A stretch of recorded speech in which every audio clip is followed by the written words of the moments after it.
Fuir à pied au milieu des ruines avec le peu qu'il reste comme bagage, sous la menace des chars, sous la surveillance des drones de l'armée israélienne qui fournit ces images. Ordre a été donné par Israël d'évacuer Jabalia, qui accueillait encore il y a quelques semaines plus de 400 000 personnes, selon l'ONU. Le matin, ils nous ont dit de partir parce que les maisons allaient être détruites. Mais où allons-nous maintenant? Nous courons depuis ce matin. J'ai plus de 60 ans et je ne peux pas marcher. Je suis tellement fatiguée. La ville, totalement encerclée depuis le 6 octobre dernier, est au cœur d'une offensive de grande ampleur menée par l'armée israélienne. Les bombardements sont incessants, les opérations terrestres quotidiennes.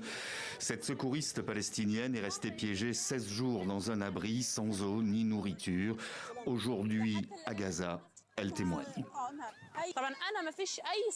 Il n'y a pas de journalistes dans le nord, en particulier dans le camp de Jabalia. Alors j'ai pris mon téléphone et j'ai filmé les blessures et je les ai soignées pendant que les personnes étaient au sol. Il y a eu des cas d'amputation et de martyrs. Lorsque nous nous déplacions, les Israéliens nous disaient de rentrer chez nous et nous disaient que nous méritions d'être battus. Ils ont répété cela plus de 100 fois du haut du char et nous avons eu très peur. Ils ont arrêté un grand nombre d'hommes qui avaient été déplacés du centre d'hébergement du camp de Jabalia. Tous les hôpitaux de la région sont à l'arrêt. Le personnel, lui aussi, a reçu ordre d'évacuer.